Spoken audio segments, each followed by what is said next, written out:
Hello there! Welcome to the Saroy channel, wherever you are in the world, and so much love to each and every one of you. How are you doing? I do hope you're doing great, and I hope you're keeping yourself lovely and warm and drinking a plethora of hot chocolate or coffee, and go and get it if you haven't, because I've got a fabulous story for you tonight. And if you do drink something on the unusual side, don't forget to let me know about it and tell me about what it's like, the weather where you're living. So before we get started, don't forget to subscribe to the channel, click the notification bell and the thumbs up, and let's get started with tonight's story. Dear Sarah and all your lovely listeners, it had been a while since my daughter Natalie had left home to live with her boyfriend Rusty. As a single mother, it was hard to see her pack up her bags to leave home, as irrefutably I was left with an empty nest, fully aware that I was all on my own. Granted, I had many lovely friends of similar ages to myself, all caught up in a similar conundrum, having to face the stark certitude that their kids had left home for good. I remember watching the birds nesting in my backyard, marvelling at their tenacious resilience in raising their young, and letting them fly far away, without fretting about it at all. Why could I not be like that, I'd wondered. It had not come easily to me, I'm afraid, as when Natalie announced she was leaving home for good, I felt as if someone had put a dagger in my guts. My friends had all audaciously assured me that they had felt much the same way when their kids had left home. "Don't worry, Hilda. It'll get a lot better, I promise you." "But you still have your husbands," I'd exclaimed defensively. "I have no one apart from our dog Benji and our cat Antonio, and they're both long in the tooth now." "Have you forgotten something, Hilda?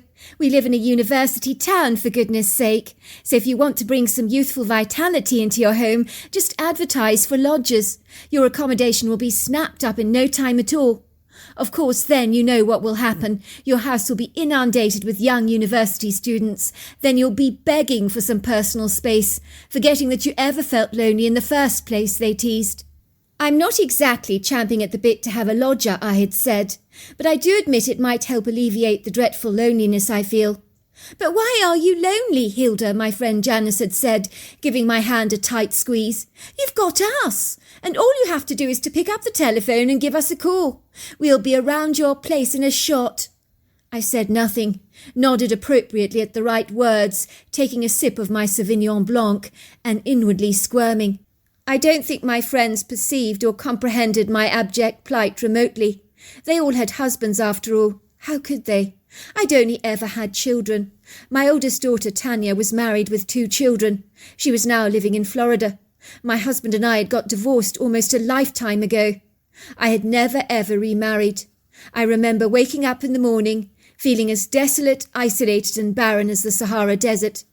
I was used to hearing Natalie pottering around in the kitchen, in the early hours of the morning, making coffee and pop-ups, while listening to the radio, or having a plethora of her university friends popping over for a cup of coffee during the day. So the house was a buzzing beehive, with ongoing activity in my home.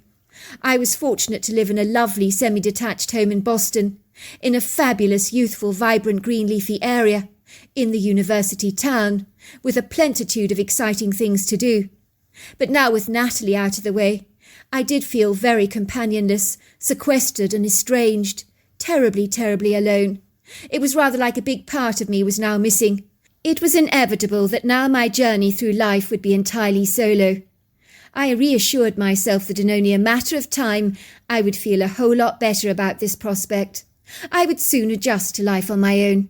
I mean, how hard could it possibly be? I just needed to busy myself with creative outlets and activity. Maybe take up painting or pottery, get involved in a book club. A friend of mine had suggested I begin dating again, but I was a dinosaur in that department. I saw dating as, let's just say, a logistics nightmare. It was not a hoop that I fancied jumping through. Once bitten, twice shy, shall we say. There was one issue that was plaguing and irking my heart like a virus, that I could not shake off in any way. It was something burning inside me like an insatiable, inexhaustible fire that simply could not be extinguished, or an itch, if you like, that you simply can't stop scratching. The first time I had met Rusty, on the surface he looked like a very nice, hard-working university student. But there was something about him I didn't like, but I couldn't for the life of me fathom what it was. On the face of it, I was incessantly bothered by Natalie's boyfriend every time he was in my presence, like a mosquito buzzing around me that evaded my ability to swat it. I had noticed he was very reclusive, tight-mouthed, introverted and unforthcoming, so I pretty much knew nothing about him. When I asked Natalie about his early years growing up in Boston as a young boy, she could not enlighten me any further. "He doesn't want to talk about his life as a young boy," she told me. "He tends to clam up, get uptight and twitchy if I broach the subject with him." "Well, sweetheart, don't you think you have a right to know about his young life?" She had shaken her head. "Look, Mum, why should I pry? We all have secrets. If he doesn't want me to know about his childhood, who am I to interrogate him? It's none of my business, frankly." "I don't agree," I'd insisted. "It is your business. If you're so serious about Rusty, you deserve to know about his early life. You haven't even met his family yet. Don't you think that's awfully strange?" "That's because they don't get on." "Well, why don't they get on?" I asked my daughter. "Surely he's given you his reasons." My daughter had become exceedingly wound up. She'd raised her voice at me indignantly. "I can't pressurize him to talk about something he designates not to discuss with me, Mum." "Fair enough," I said, raising a cynical eyebrow. "But don't you think it's ever so slightly odd, sweetheart? I think this refraining from talking to you about his childhood is a red flag, if you ask me." "Don't be ridiculous, Mum. You don't know what you're talking about," my daughter chided defensively. "We can't all be like you, Mum, braving our souls to the entire world, wearing our hearts on our sleeves. Some of us are just a little bit more reserved, I'd like to say." "Fair enough," I'd said again. I mean, what else could I say? But I certainly could smell a rat. Something was distinctly off about that boy. All my girlfriends had met Rusty, thought he was perfectly lovely, except for my best friend Prudence, who, as her name implies, was one of the most prudent, judicious and sagacious people that I'd ever met. She was known as Wise Brown Old Owl. She was always bang on the money with her astute observations. One day she put down her teacup, looked at me through her very perceptive brown bear-like eyes. "I don't know how to say this to you, Hilda, but we've always been candid with each other, have we not?" "Of course," I said. "Now out with it, Prudence. You know I won't take offence to whatever you're going to tell me." I was waiting for her to tell me she loathed my new hairstyle, or the current colour of my lipstick that I'd recently taken to wearing, but I couldn't have been more wrong. "Well, it's your daughter's boyfriend, Rusty. I don't like him, dear. I don't like him at all. I'm sorry to have to say this and to be so brutally honest, but he makes my skin crawl. Something about him. I can't put a finger on it, but I really don't like him." I could have hugged Prudence when she was so forthright with me, for it relinquished my own guilt that I'd been feeling, as the dislike I held towards Rusty had been festering away like an inflamed boil that could not be calmed. Prudence looked surprised when I was heartily relieved by her comments. "I thought you were going to bite my head off, Hilda, for saying something negative about your daughter's boyfriend. As to be fair, on the surface he has everything going for him, does he not? A law degree, and by all accounts he comes from a wealthy, established background. I mean, that's not to be sniffed at, is it, dear? But there's something I can't quite put my finger on, something that irks me, ruffles my feathers, so to speak. Not to put too fine a point on it, of course." "Please, Prudence, I'm not mad at you at all. As usual, you're my only friend that actually gets it. And you're categorically right. On the surface, Rusty looks like a potential mother-in-law's dream. But there's something that makes my instincts scream with trepidation about him. I can't think what it is." "So then, how serious is your daughter over Rusty?" asked Prudence, her face registering concern. "Very," I said, taking a large gulp of tea to reassure my heightened anxiety that seemed to spread its wings every time Rusty's name was ever mentioned. They had been talking wedding bells, actually. "Oh, no," said Prudence, putting her cup down reflectively. "That is not good. That's exactly my thinking. So I was rather crafty, actually." "How so?" "Well, I lied to my daughter. I told her that if she was going to marry Rusty now, that all my finances are tied up at the moment. So if she's desirous for that quintessential, perfect white wedding with all the trimmings, she'd have to wait a couple of years for that. I thought it might buy some time for the cracks to start showing in their relationship. So perhaps the rose-coloured spectacles might melt away. and my daughter might see him for who he is, although what he is I don't know, really. Clever girl, said Prudence. You're not just a pretty face, Hilda, dear. You're savvy and shrewd, let me tell you that. But 2 years, I said, sighing. Is that enough time for her to see what he's really about? Even you and I cannot figure out why we dislike him so much. Look, Hilda, instincts are not to be sneezed at. One should always listen to them, for they alert us to a truth we cannot see. It's our subconscious mind telling us to pay attention. In my book, time can be a remarkable way of getting to know someone a lot better. If the worst comes to the worst and she marries the man, at least you'll be there to pick up the pieces. But we can hope that it never comes to that. But if it does, so be it. As for your daughter, whatever challenge she goes through, when she comes out the other end, she'll be all the more wiser from the experience. Sometimes the hardest lessons in life can be the making of us. It's like chiselling away at a block of marble until you get to the masterpiece. The chiselling hurts like hell, but it's worth it in the end. I sat there in my quiet kitchen on a Saturday night, prudently reflecting over Prudence's poignant words, whilst drinking a glass of white wine. Every time I thought about Rusty, I'd take a huge gulp.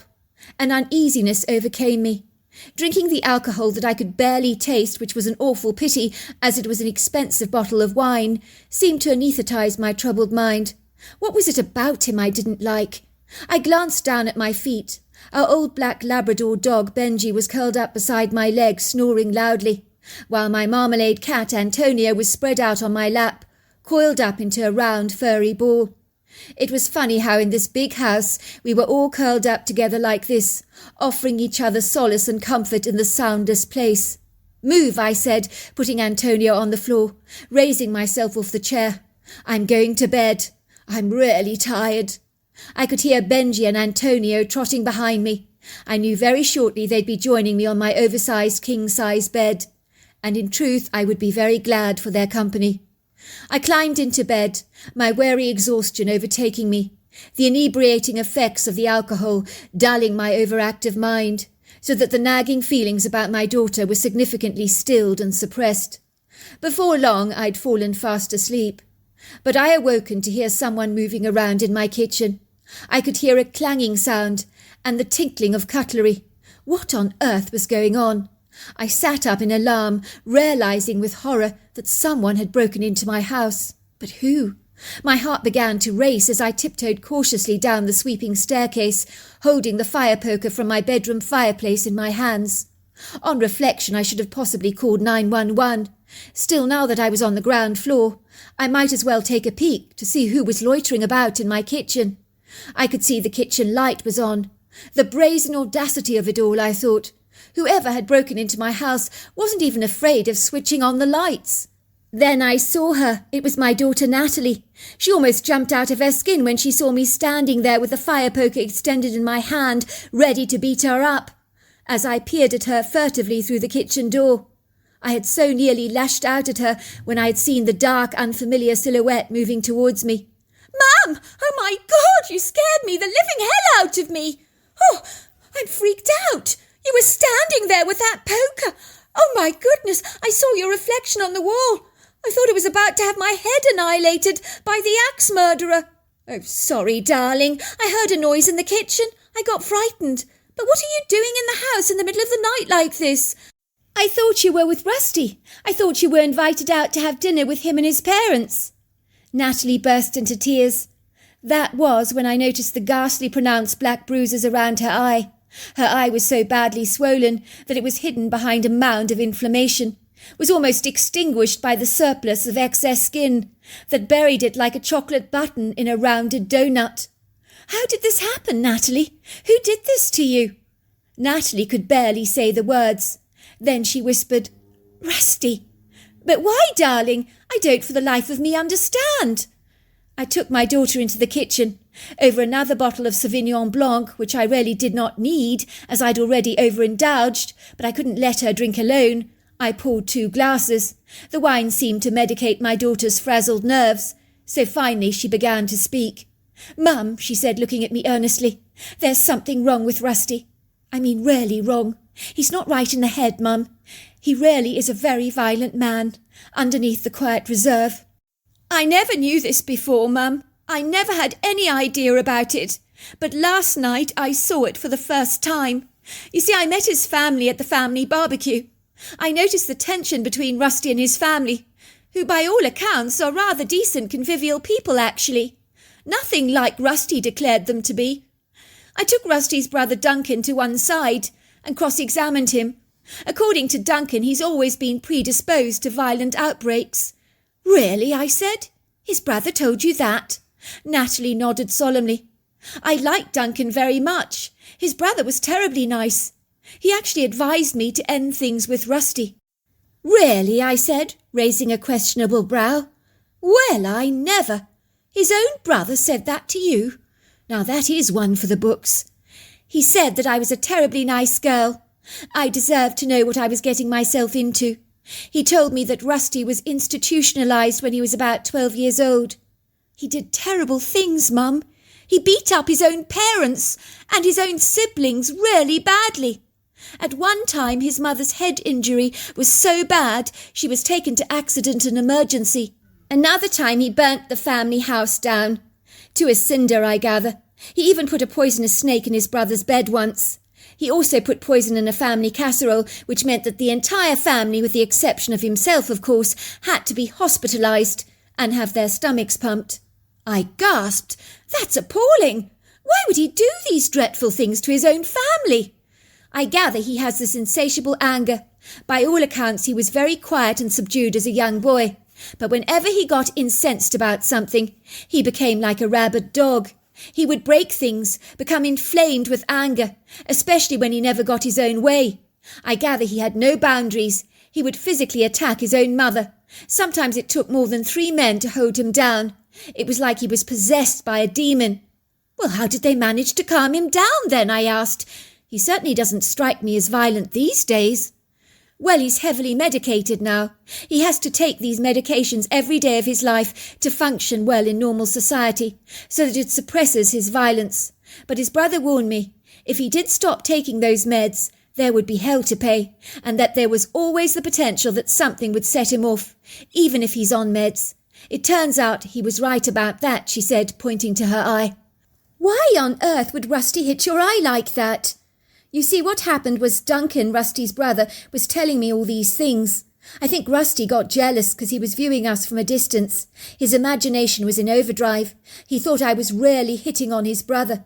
I'd never seen him like that before. He just began to beat up his brother. He then punched me in the eye. He was saying he would kill me. How dare I flirt with his brother so outrageously? Did I have no shame? I've never seen him explode like that before.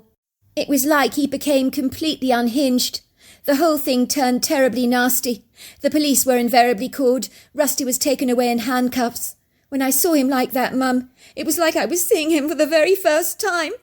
I remember thinking, I never want to see you again as long as I live. When moments before, Mum, I couldn't imagine my life without him. Now how does that happen? Anyway, Rusty's mother cleaned up my eye. She was terribly nice. She told me that the best thing I could ever do was to get away for a couple of months so that I'm completely out of Rusty's hair. And I should just write him a note ending things with him cordially. She said that was the best thing I could do. His mother said that to you? Yes, said Natalie. She knows that the medication can only suppress that much, you see. Yes, he can function in normal society very well, thank you very much. But if someone close to him upsets him, there's a very big danger of him becoming unbalanced and psychotic. You see, the medication is antipsychotic medication. Well then, that is what you're going to have to do. You must disappear for a couple of months. I'll cover all the costs for you. The main thing is for you to keep safe, so that Rusty will not find you. I'll plead ignorance if he should come by asking for you. Natalie's story. They never tell you, do they, that it can take a minute of time for your entire world to come crashing down, crumbling into hundreds of thousands of pieces, like a gingerbread house that has become brittle. What you thought was your life is now lying in your hands, rather like a broken piece of porcelain that no superglue in the world can put back together again. Rather like the nursery rhyme character Humpty Dumpty. Well, it had happened to me. The very man I thought I was going to marry had turned out to be a loaded landmine. It had all begun when Rusty had decided to take me home for a family barbecue. I think it's important you meet my family. But I need to warn you, we have never been close. There's a bit of bad blood between us, but the least said about that, the better." I had pressurized him to take me to meet his family. Reluctantly, he had agreed. It turned out to be a revelatory, life-changing experience, for the dynamics of his family was nothing like I'd expected or anticipated.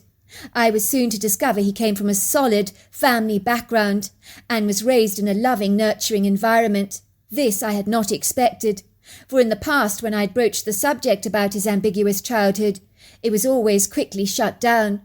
We had talked about getting married. He had made it unequivocally clear that his family would not be invited to our wedding under any circumstances. I could see a hatred wash over his face. I wondered if he had been abused when he was younger. I knew this bad blood he was talking about was very significant.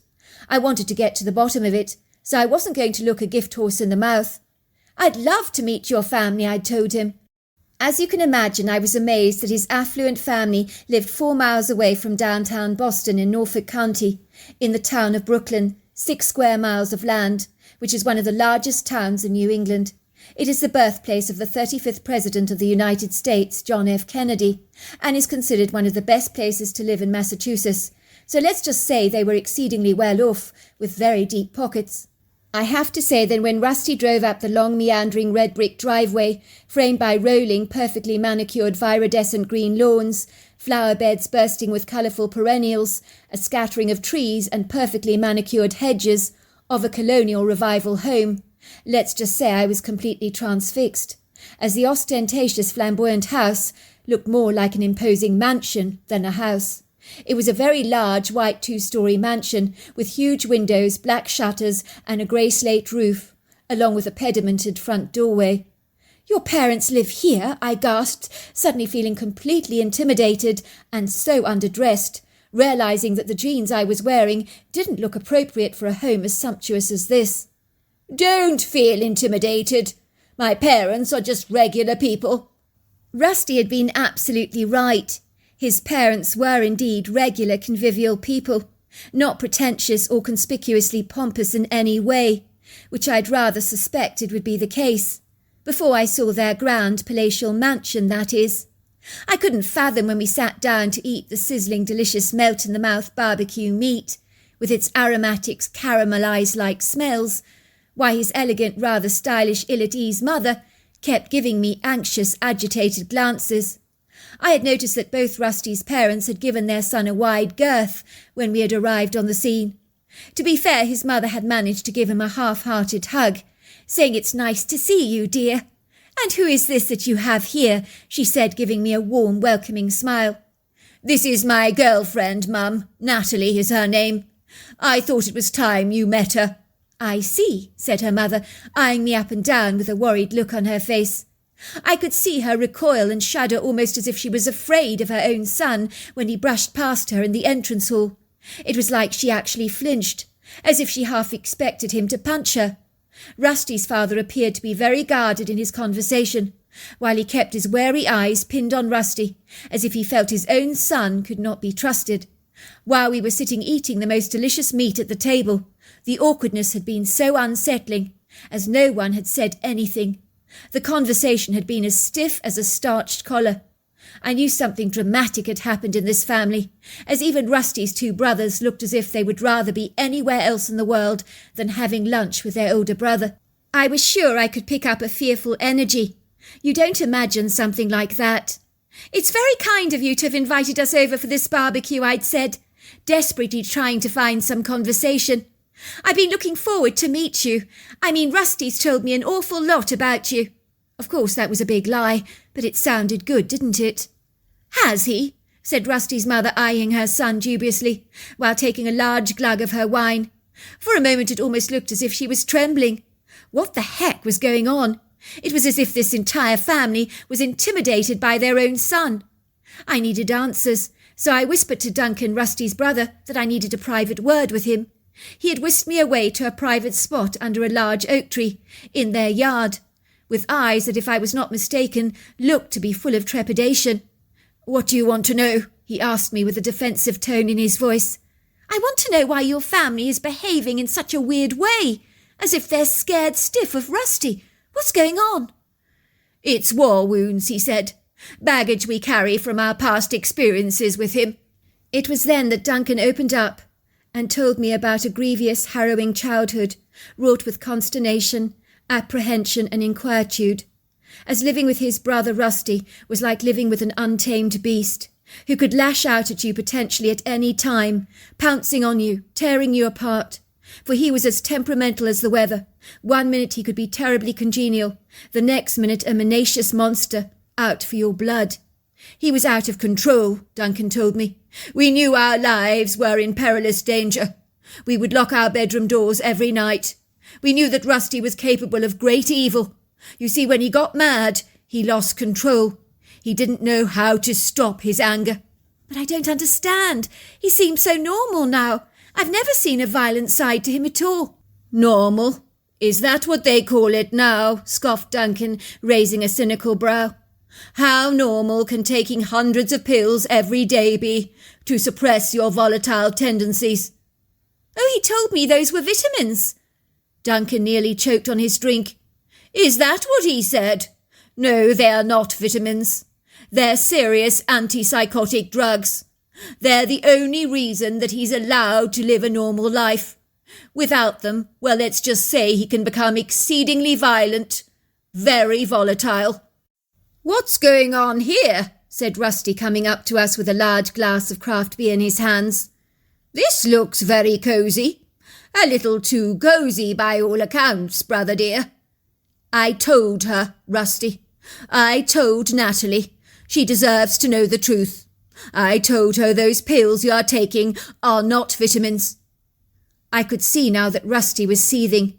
His jaw was tightening and clenching. His face grew red. Then he began to scream. How dare you tell her about that, Duncan? He then reached for his brother, grabbing him by the scruff of the neck, lashing at him violently with his fists. The next thing I knew was that Rusty began to get out of control, like a frenzied lunatic, while his father was trying to break up the fight. Calm down, Rusty. There's no need to overreact, son. Calm down. He said this as if it was a mantra that I imagined he must have repeated over and over again during his childhood. I was screaming, Please stop, Rusty. You're hurting Duncan. Stop hitting him. The tears were streaming down my face. The next thing I knew was that Rusty turned around and leered at me, with a hostile look in his eyes. Then his fist went straight into my eye.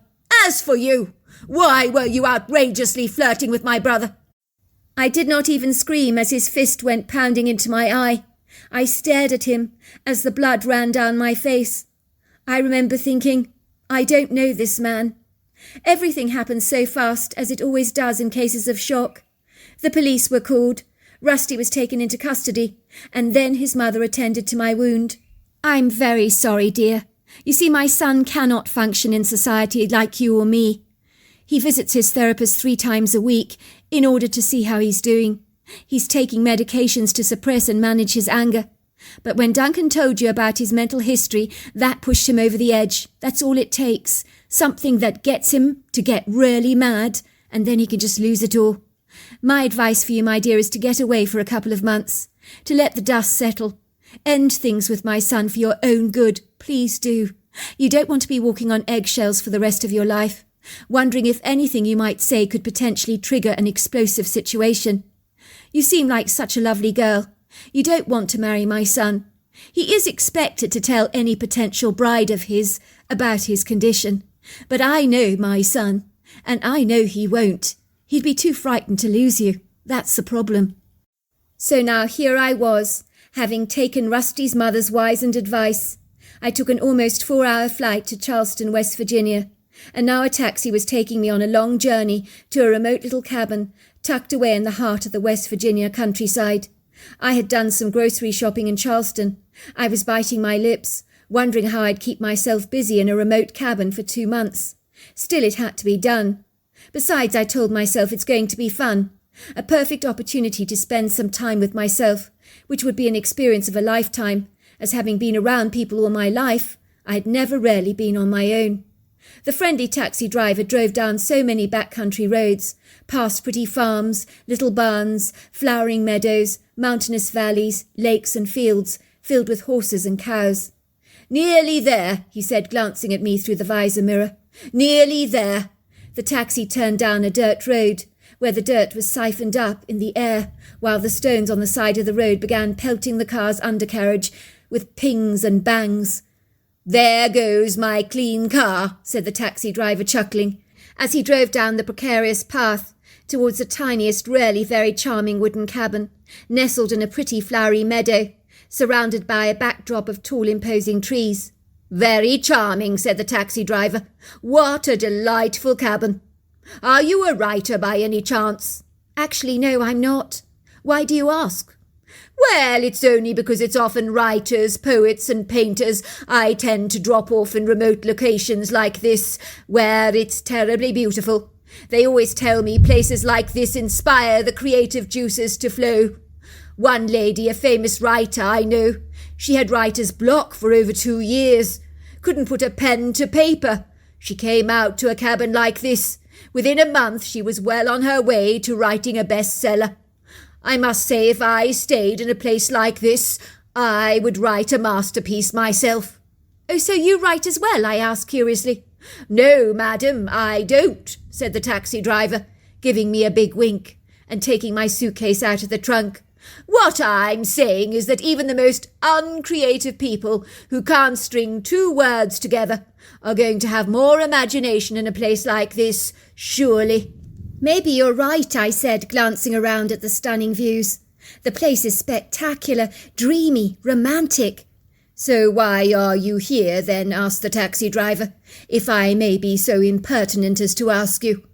A young girl staying in a remote cabin like this? If you're not a writer, not an artist or a painter, my next guess is you're running away from something. Am I right, or am I right? Possibly an abusive partner.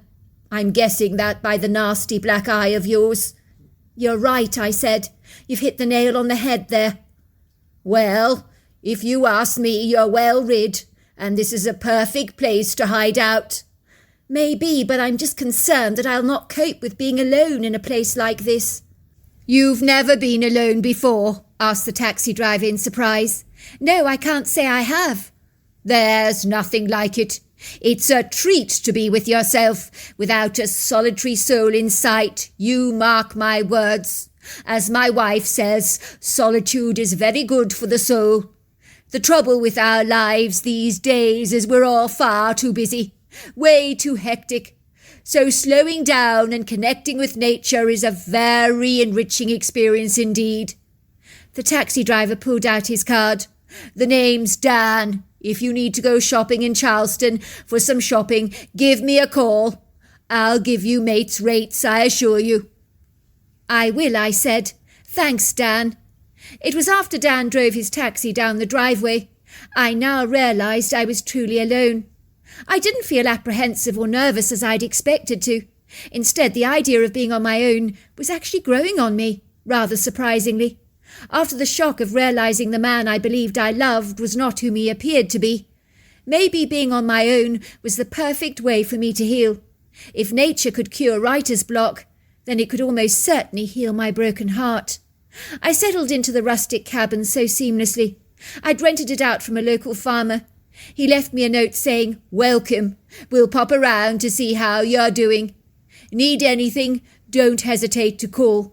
The picturesque cabin was very basic, Arcadian, primitive and rudimentary, with a large fireplace, a king-sized bed, a settee, a bookcase, a small little kitchen area with a gas refrigerator, a cooker and a large wooden table with chairs. There was an outside outhouse and, of course, a water tank, along with several gas lamps, as there was no electricity in the cabin. I had learnt that the cabin was very old. I could almost certainly believe it.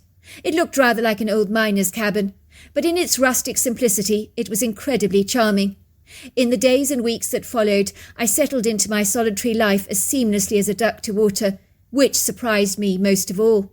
Sometimes I would take the occasional trip to Charleston to stock up on groceries and to get a decent hot shower there to freshen up. I have to say I was beginning to really enjoy this solo adventure. I felt as if I was flourishing inwardly in this remote location, rather like a plant you relocate in an unlikely spot in your yard, and it begins to take off when you least expected it to. When I rose early in the morning, the flowering meadow would often be full of deer and rabbit bounding around. The fauna and flora were breathtaking.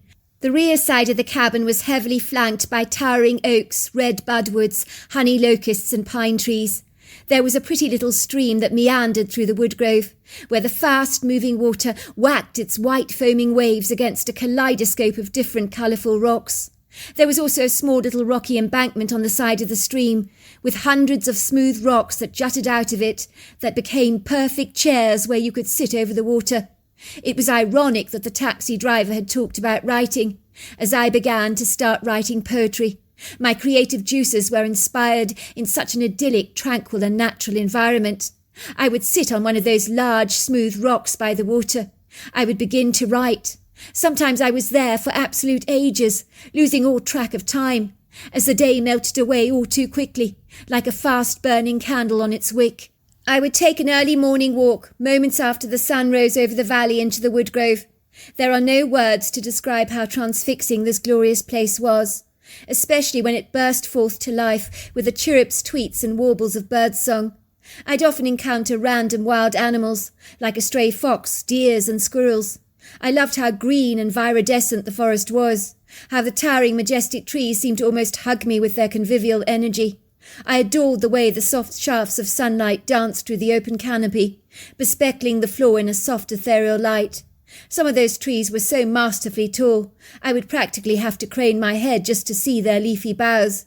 It was on the last week of my stay in the cabin that I began to notice a remarkable change in the ambience and vibrational atmosphere when I ventured out into the woods. I would set off early, armed with my thermos of coffee and my textbook and pencil in hand, upon which I would write down my poems. But on this particular occasion when I entered the woodgrove, something was different. There was a shift in the all-embracing vibe. It was then that I realised the woodgrove seemed to mute, as the birdsong dissipated like the smoke from a chimney. It became ominously still, although there was a gentle breeze blowing through the trees. Yet everything became so quiet that the sound of silence was a little disturbing. It did send prickles of apprehension down my spine. That was when I got the overwhelming feeling that I was being watched. I could feel eyes on me. But as I scanned the forest, I saw no sight or sound of anyone. I told myself I was being awfully silly, but then I felt it again, the eyes on me. "Is anyone out there?" I called out. "Is anyone there?" But I was met with the sound of silence. Then I was convinced I had seen a head peeking at me from behind a tree trunk, but when I went to investigate, the tree trunk, there was nothing there. I made my way to the stream and sat there watching the water.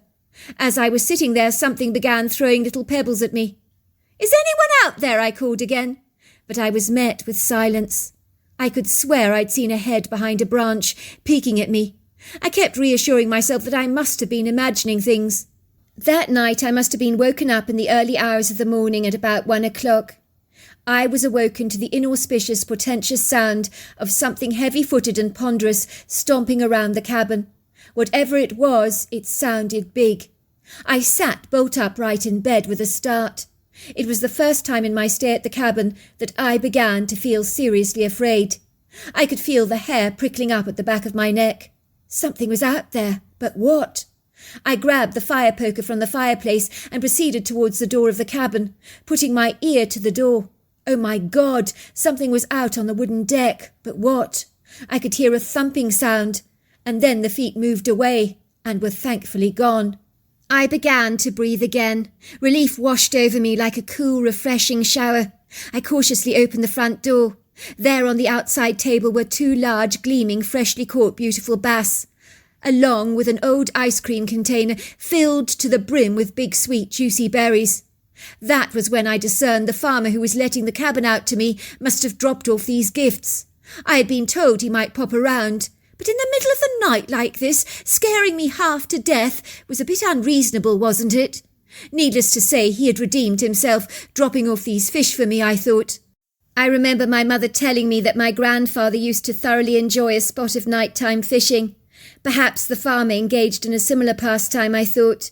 But didn't he realise or even conceive that a young woman alone in a cabin might just be a teensy-weensy bit intimidated and apprehensive and possibly threatened by strange thumping sounds outside the cabin at night? It would seem over the next 4 nights the same thing happened again and again. The farmer made a god-awful commotion, dropping off sea bass and berries for me every night.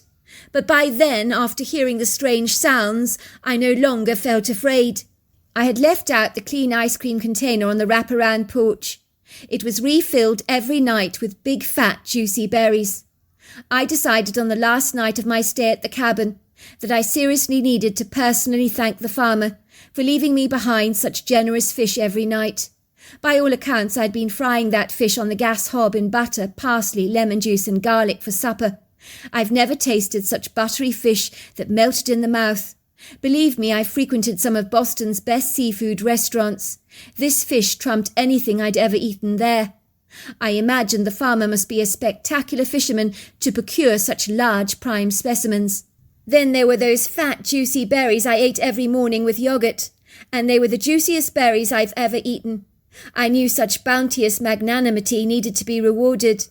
Earlier on in the day I'd made a special trip to Charleston, where I'd brought the most delicious apple and raisin strudel from the most illustrious bakery there, along with strawberry cheesecake that looked like it belonged on the cover of a lifestyle magazine. I thought I'd give it to the farmer personally. It was the least I could do in the circumstances to say a special thank you to him for his kindness. That night I could hear the farmer thundering around my cabin. I had personally decided he must be a big strapping man. I quickly dashed out to the cabin door, pulled it open with the 2 bakery boxes tucked under my chin. "It's Farmer Andrews, am I right?" I said, seeing a vague silhouette standing in the doorway. As I walked out onto the porch with my headlamp on my head, I continued to talk. "Now I must thank you, Farmer Andrews, for the delicious fish," I said, holding the baker's boxes out to him with my hand. But as my squinting eyes gradually adjusted to the light, that was when I soon realized I wasn't looking at a farmer, but a Bigfoot. I knew at once it was a Bigfoot, as I had a friend who was obsessed with the creature and had introduced me to the Patterson footage, challenging me to say that this creature wasn't real. I just gasped as I saw the Bigfoot, who was holding the fish out to me, looking at me with deep-set, bright, sparkling eyes. "Thank you," I said, reaching to take them from him, while I handed him my baker's boxes, which he took from me. For a moment I locked eyes with the creature. He was very different to the Patterson footage. His face was like that of a man, with a sloped forehead, high cheekbones, flat nose, and very deep-set, twinkling eyes. His entire body was covered with long, flowing, dark hair. He was incredibly big. When I say big, he was massive, easily 8 foot tall, 700 pounds, with ginormous shoulders. Not for a single moment did I feel dismay or foreboding, but I will tell you this. What I did feel was wondrous awe. I knew I was in the presence of a truly remarkable creature. The Bigfoot looked at me, and I heard the words in my head. "I like you. You really are pretty." I was thinking, did I really hear that? But I know the words in my head were not my own thoughts. Besides, I've never considered myself pretty, so I wouldn't even think that. He opened the baker's boxes and let out a huge, delighted whoop. He dipped his finger in the apple strudel, took a taste, and whooped again.